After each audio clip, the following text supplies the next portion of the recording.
दादा तुम्हारे दिल में हम हैं, हमारे दिल में हो तुम, हमारे दिल में हो तुम। दादा तुम्हारे दिल में हम हैं, हमारे दिल में हो तुम। लाखों खुशियाँ उमर में हमको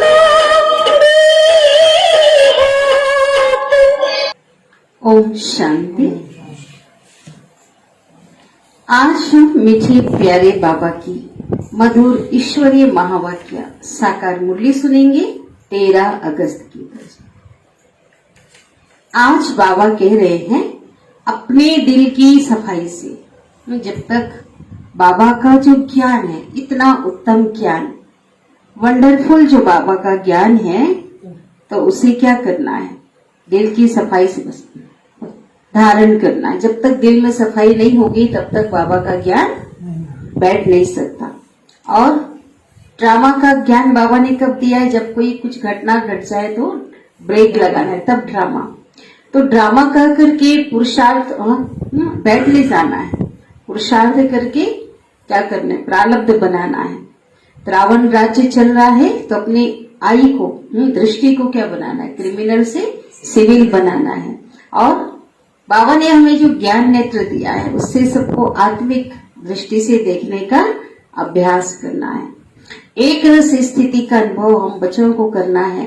वो तभी हो सकता है जब सभी रसनाएं, सभी संबंधों का रस एक बाबा से लेना है।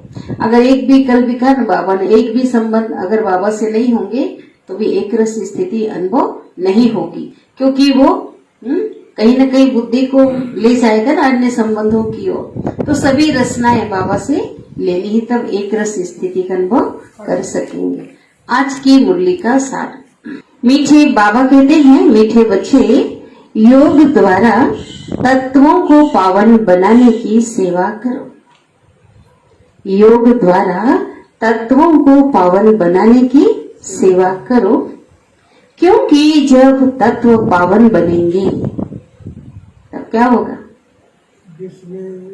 तब इस सृष्टि पर देवताएं पांव रखेंगे। ये 5 तत्व पावन बनेंगे तब इस सृष्टि पर देवताएं पांव रखेंगे।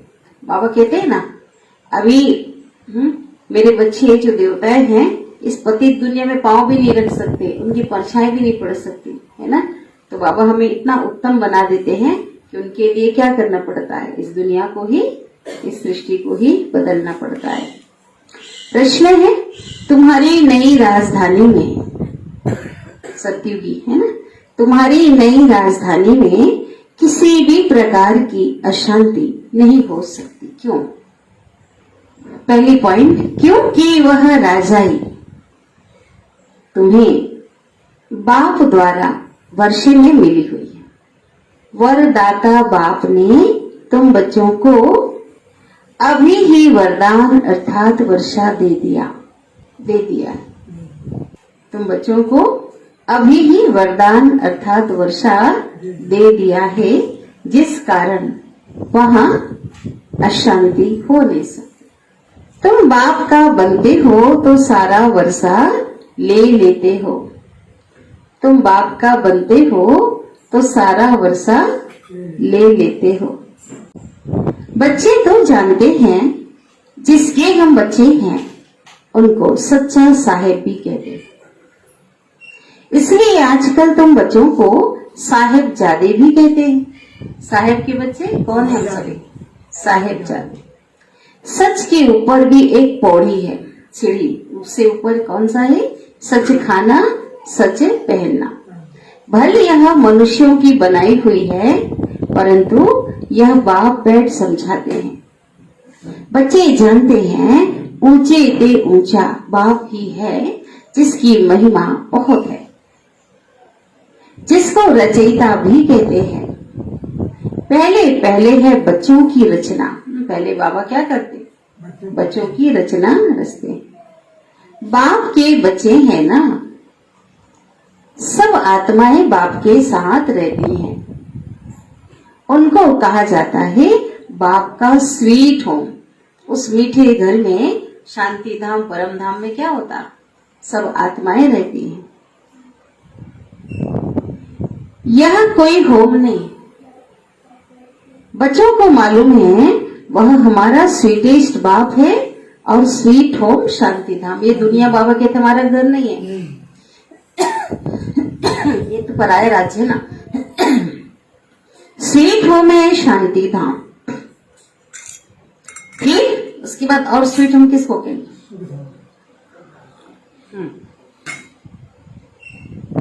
सतयुग भी स्वीट होम है, क्योंकि वहां हर घर में शांति रहती है। यहाँ हर घर में लौकिक माँ बाप के पास भी क्या है, अशांति है, तो दुनिया में भी क्या है, अशांति है। वहां तो घर में भी शांति, तो सारी दुनिया में भी शांति रहती है। सतयुग को नई छोटी दुनिया कहेंगे। यह पुरानी दुनिया कितनी बड़ी दुनिया है। सतयुग में सुख शांति है, कोई हंगामे की बात नहीं है, क्योंकि बेहद के बाप से शांति का वर्षा मिला हुआ है।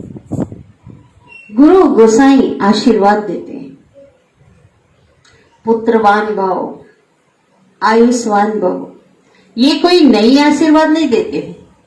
कब से दे रहे हैं ऐसा आशीर्वाद? द्वापर से। और बाप से कोई आशीर्वाद ऐसा बोलकर नहीं देते, ऑटोमेटिकली ये वर्षा मिल जाता है। आयु भी बड़ी हो जाती है, पुत्रवान, धनवान सब मिल जाता, बोलना नहीं पड़ता। बाबा बोलते हैं क्या, ऑटोमेटिकली वर्षा मिल जाता। अब बाप ने तुम बच्चों को स्मृति दिलाई है, याद दिलाया है, जिस पारलौकिक बाप को भक्ति मार्ग में सभी धर्म वाले याद करते हैं जब दुख की दुनिया होती है। यह है ही पतित पुरानी दुनिया। नई दुनिया में सुख होता है, अशांति का वहां नाम भी नहीं होता। अभी तुम बच्चों को पवित्र गुणवान बनना है, नहीं तो बहुत सजाएं खानी पड़ेगी। पवित्र नहीं बनेंगे, धारणाएं नहीं करेंगे तो क्या होगा, सजाएं खानी पड़ेगी। बाप के साथ साथ धर्मराज भी है, हिसाब किताब चुकतू कराने वाला। ठीक है, बाबा कौन है? ट्रिब्यूनल बैठती है ना, अदालत बैठती है। पापों की सजाएं तो जरूर मिलनी है। जो अच्छी रीति मेहनत करते हैं वो थोड़े ही सजा खाएंगे। पाप की सजा मिलती है, जिसको कर्म भोग भी कहा जाता है। यह तो रावण का पराया राज्य है, इसमें अपार दुख है। राम राज्य में अपार सुख होते हैं। तुम समझाते तो बहुतों को हो, फिर कोई झट समझ जाते हैं और कोई देर से समझते हैं।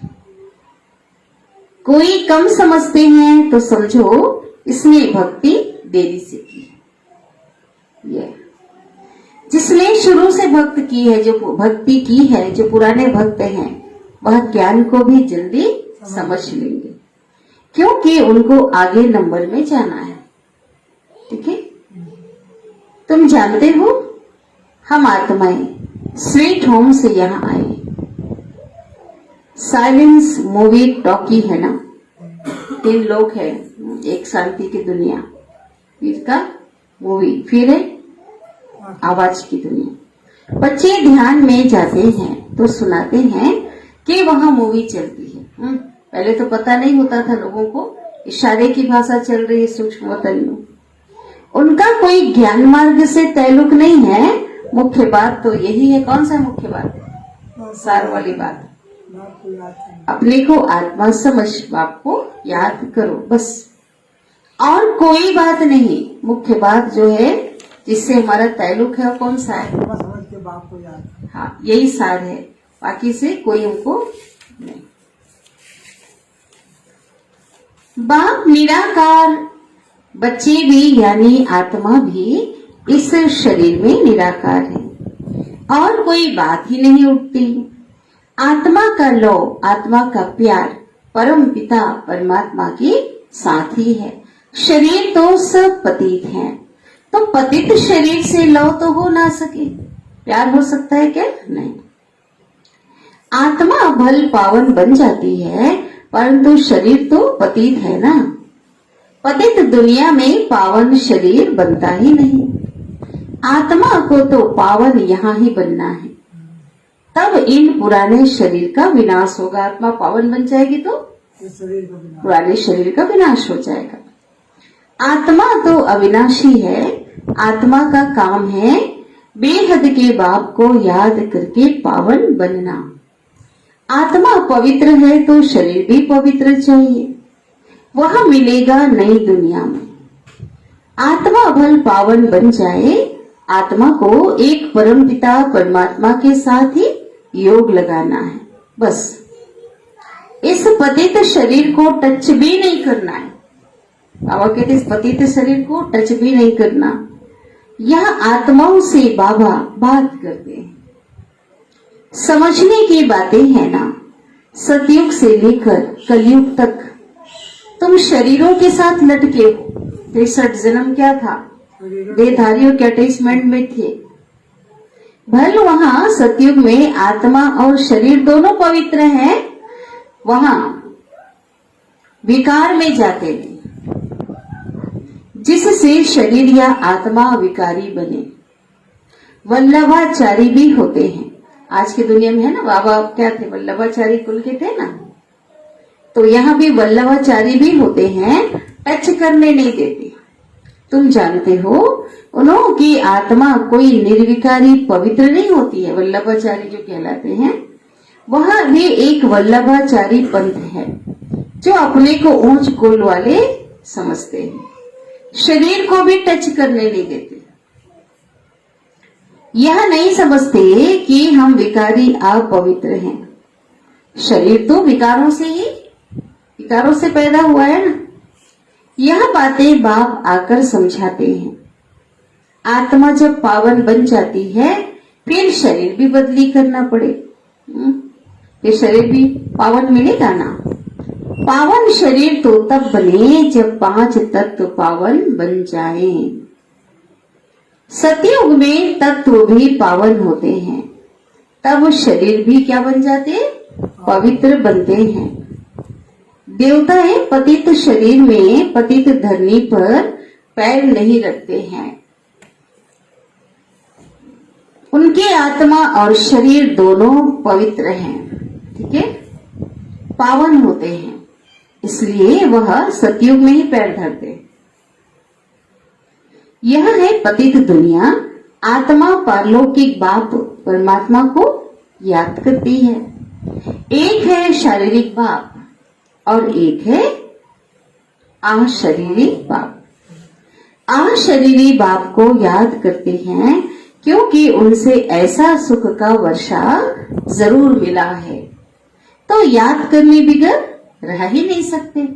ऐसा वर्षा मिला हुआ है, मिलता भी है और मिला हुआ है, जो हर आत्मा उसे क्या करती, याद करती। भले इस समय तमो प्रधान बने हैं तो भी उस बाप को जरूर याद करते। विश्व की हर धर्म की आत्माएं उस बाबा को क्या करते, याद करते। परंतु यह फिर उल्टी शिक्षा मिल जाती है बीच में। क्या मिल जाती है, ईश्वर सर्वव्यापी। फिर इस बात में मुंझ जाते हैं कि मनुष्य ही बनता है। जब ये ज्ञान सुनते हैं ना, तो जब इस बात में मुंझ जाते हैं, क्योंकि वो लोग समझते हैं 84 लाख योनि धारण कर। यह सब बातें भूले जो हमसे हो रही है, बाबा आकर समझाए। बाप एक ही मंत्र देते हैं, सबसे बड़ा मंत्र कौन सा है, मन मना भव। उसका अर्थ भी तो चाहिए, लोगों को नहीं पता। उस गीता में है कि मन को किसमें हमको एकाग्र करना है, किसमें लगाना है। अपने को आत्मा समझ बाबा को याद करो, बस यही धुन लगी रहे, जिससे तुम पावन बन सकेंगे। देवताएं पवित्र हैं, अब बाबा आकर के फिर से ऐसा पवित्र बनाते हैं। सामने एम ऑब्जेक्ट रख देते हैं, हमें लक्ष्य देते हैं बाबा, है ना। चित्र है ना हमारे सामने, कितना बड़ा रख देते हैं, ऐसा बनना है।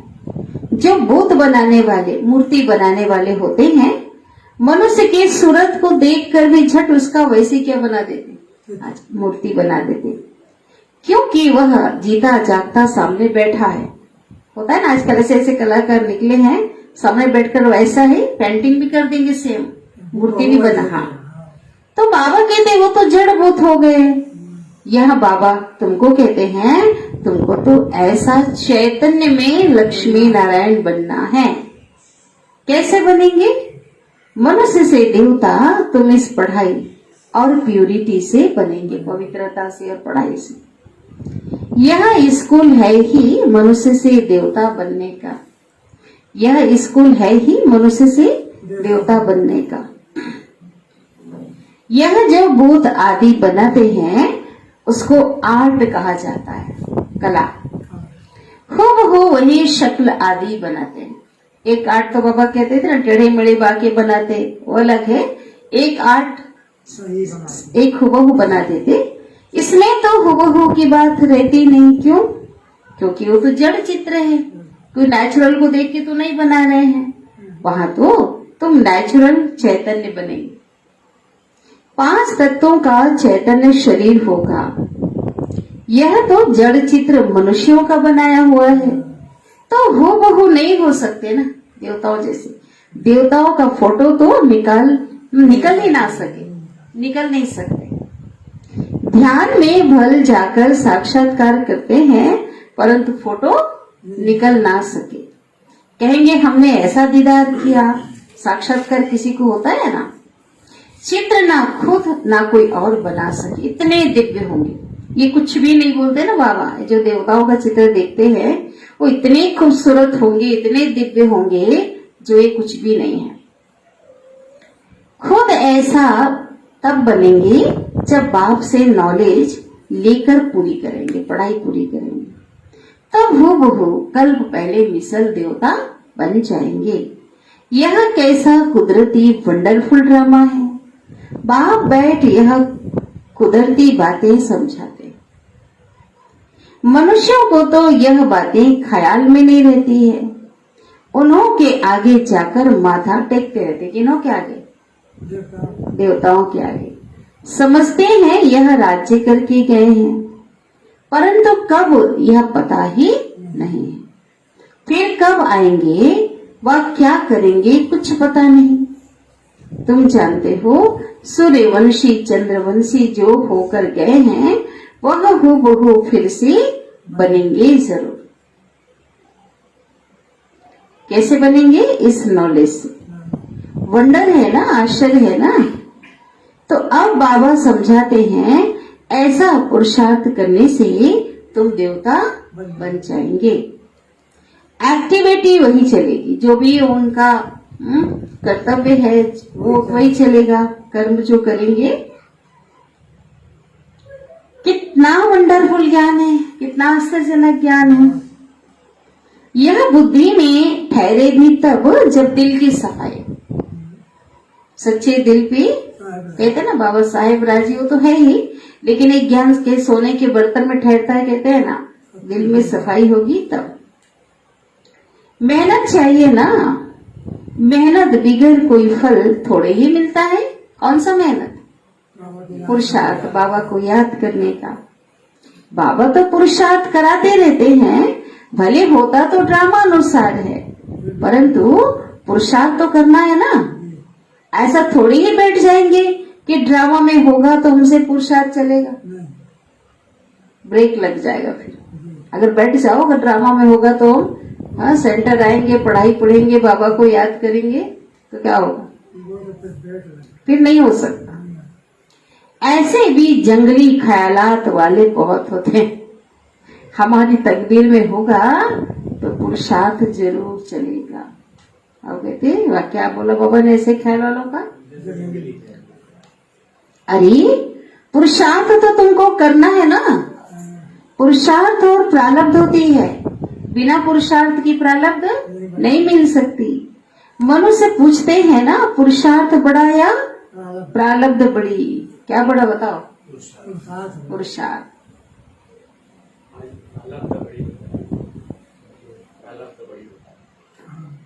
पुरुषार्थ बड़ा या प्रारब्ध बड़ी?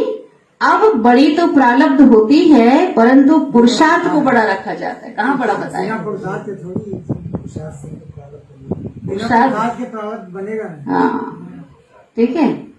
बना बहुत, देखो हम जब केवल सब बोल रहे हैं, वैसे तो प्रारब्ध बड़ी होती है। क्यों बोल रहे हैं? क्योंकि हम क्या पुरुषार्थ कर रहे हैं, इतने बड़े ऊंचा पद मिल रहा है, फिर भी बाबा कहते पुरुषार्थ को बड़ा रखा जाता है, जिससे प्रारब्ध मिलती है।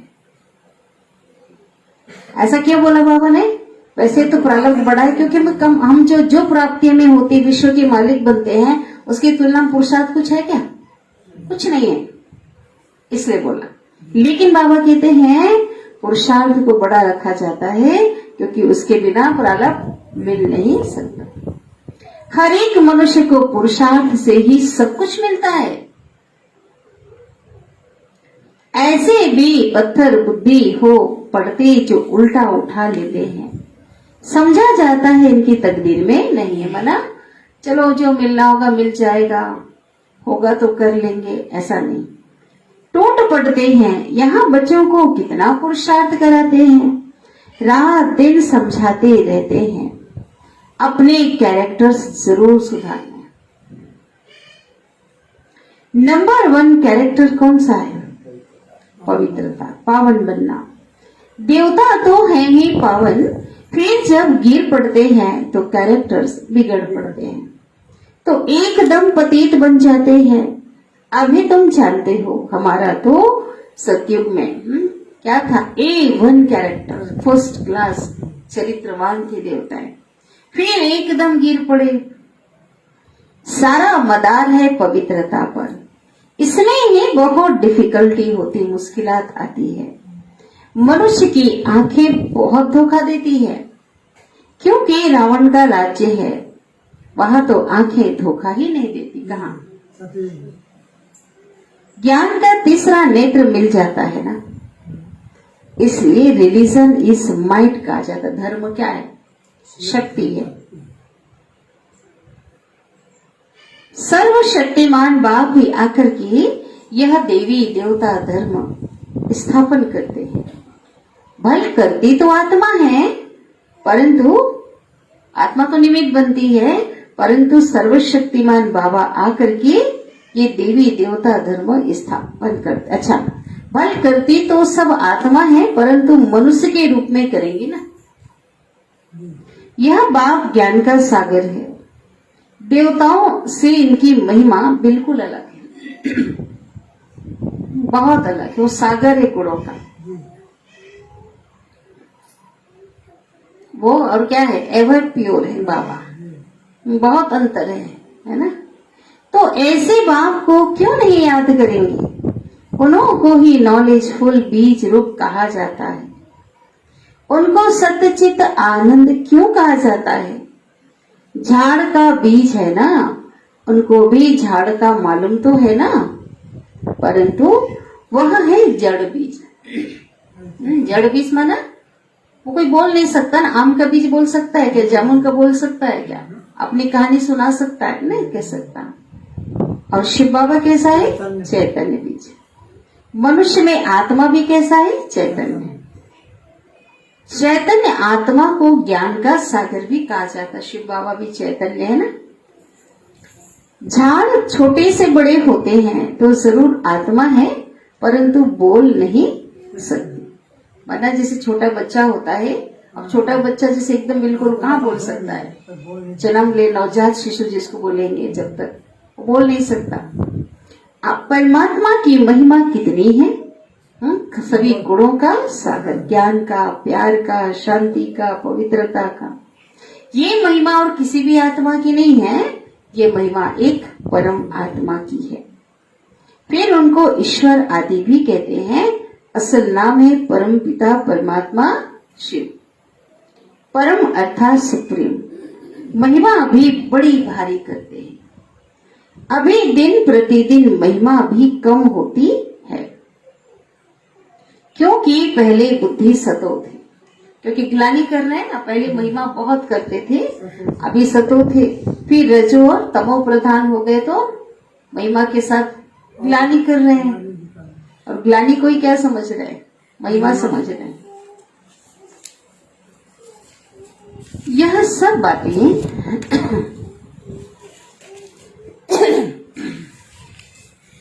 बाबा समझाते हैं। मैं हर 5000 वर्ष बाद आकर पुरानी दुनिया को नई बनाता हूं। गायन भी है ना, सतयुग आदि है भी सत्य और होशी भी सत्य। कोई पौड़ी अच्छी बनाई हुई है, क्योंकि वह तो फिर भी इतने पतित नहीं। जो लिखने वाले जो हैं, ये पौड़ी मना जो होता है ना, क्या बोलते हैं इसको? और नहीं सीढ़ी और कुछ और बोलते हैं इसमें। मतलब जो लिखने वाले हैं ना, ये पौड़ी जो पढ़ने वाले पंक्तियां कुछ ऐसा है, उसको बोल सकते हैं। मतलब गुरु ग्रंथ में है शायद, ये ऐसे लग रहा है ये कि है भी सत्य, होशी भी सत्य, देश है ना।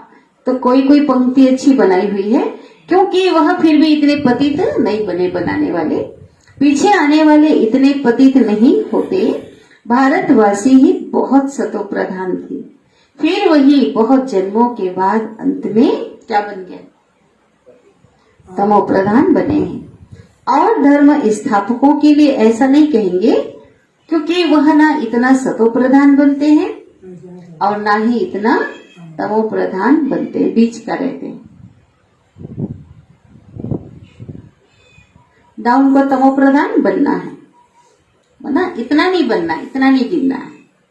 ना बहुत सुख देखा है, ना बहुत दुख देखेंगे। सबसे जास्ती तमो प्रधान बुद्धि किसकी बनी है? जो पहले पहले देवता थे, वही सब धर्मों से जास्ती गिरे हैं।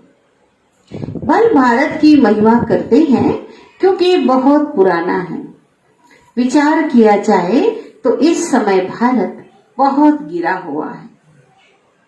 उत्थान और पतन भारत का ही है, अर्थात देवी देवताओं का है। यह बुद्धि से काम लेना है। हमने सुख भी बहुत देखे हैं। ब्रह्मा बाबा बोले साथ में कि हम जब सतो प्रधान थे तो बहुत सुख देखे, फिर दुख भी बहुत देखे, क्योंकि तमो प्रधान है। न जाने क्या क्या हुआ हमारे साथ, है ना, कितना हिसाब किताब आया होगा।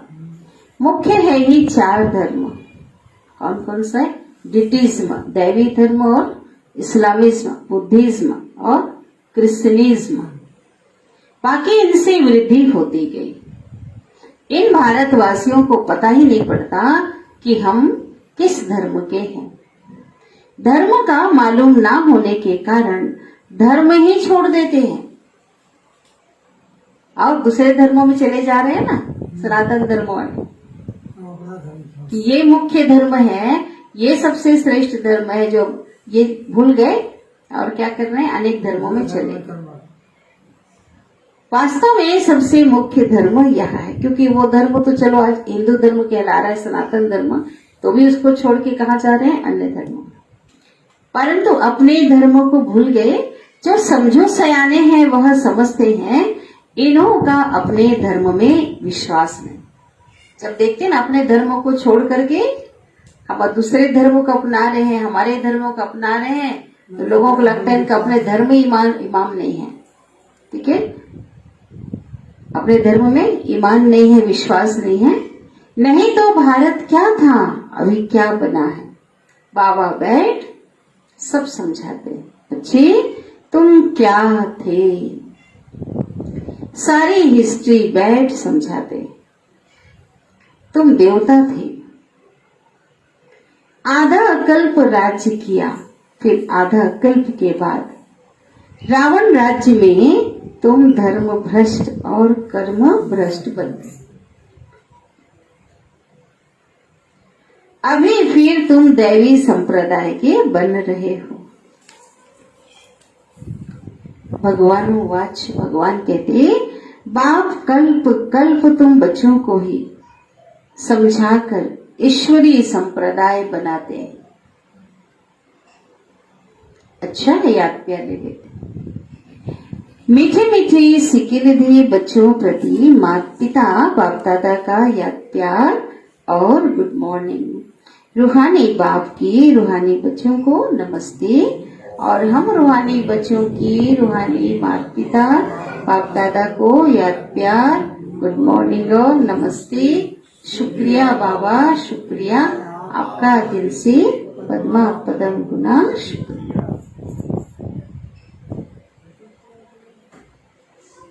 धारणा के लिए मुख्य सार।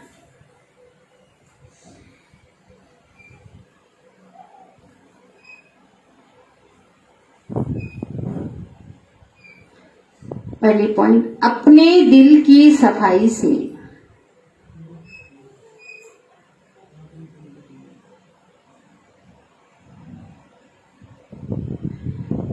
बाप के वंडरफुल ज्ञान को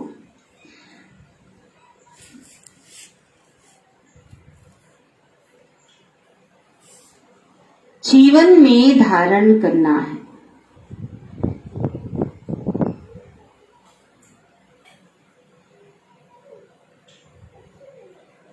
पुरुषार्थ से ऊंच प्रारब्ध बनानी है। क्या करना है?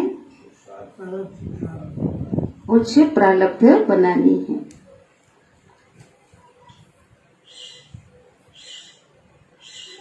ड्रामा कहकर ठहर नहीं जाना है। ड्रामा कहकर ठहर नहीं जाना है।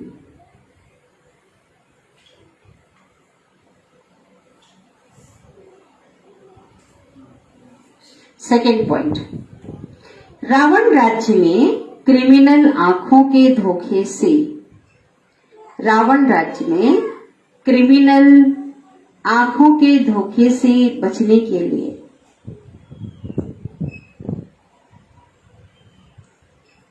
ज्ञान के तीसरे नेत्र से देखने का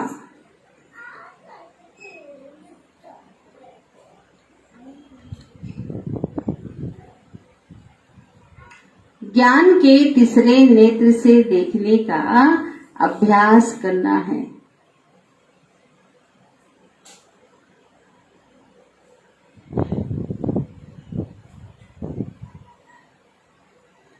पवित्रता जो नंबर 1 कैरेक्टर है,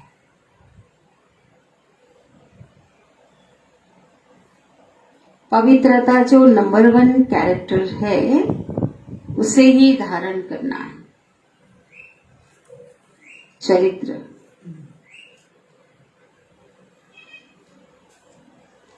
सतगुरु का वरदान। ब्राह्मण जन्म की जन्म पत्री को जान,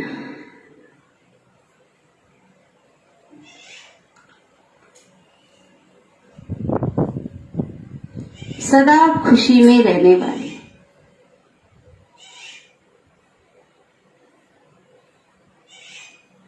श्रेष्ठ भाग्यवान भव।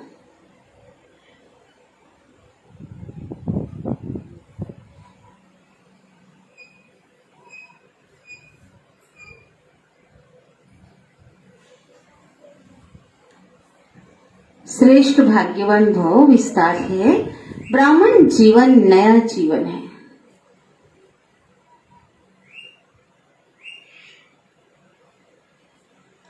ब्राह्मण आदि में देवी देवता है। ब्राह्मण आदि में देवी देवता है और अभी बीके हैं।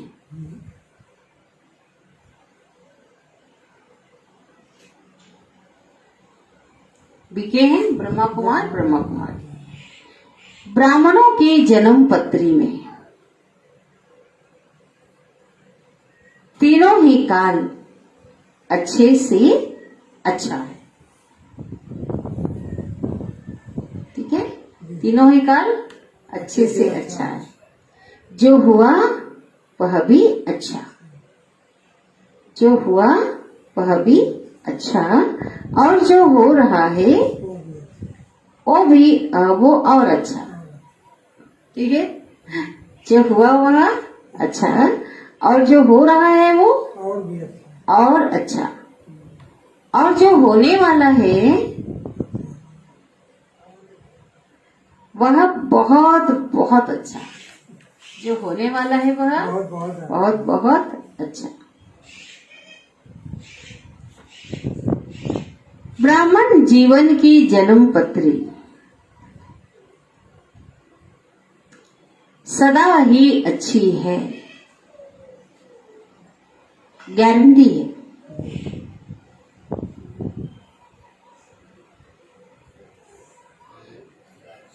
हाँ, सदा ही अच्छी है, गारंटी है। ब्राह्मण जीवन की जन्म पत्री सदा ही अच्छी है, भगवान कह रहे हैं गारंटी है। तो सदा इसी खुशी में रहो। स्वयं भाग्य विधाता बाप ने भाग्य की श्रेष्ठ रेखा खींच दी, अपना बना लिया।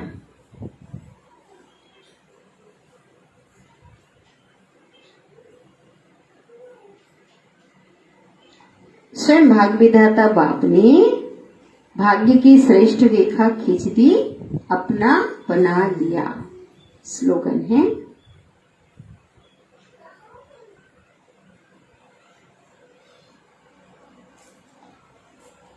एक रस स्थिति का अनुभव करना है।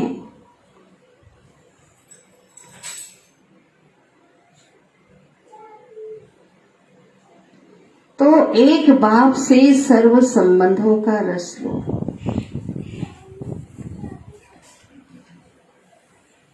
अगर किसी की एक रस स्थिति नहीं बन रही है, अनुभव नहीं कर रहा है, तो कहीं ना कहीं अनेक हर संबंधों में अनेक रचनाओं लेने में लगे हैं। देवान में 63 जन्म तो देख लिया, विभिन्न माया के रसों का अनुभव किया।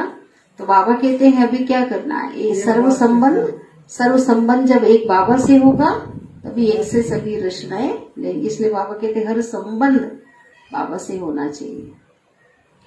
सदा यह स्मृति रहे कि हम कल्प कल्प के विजयी हैं।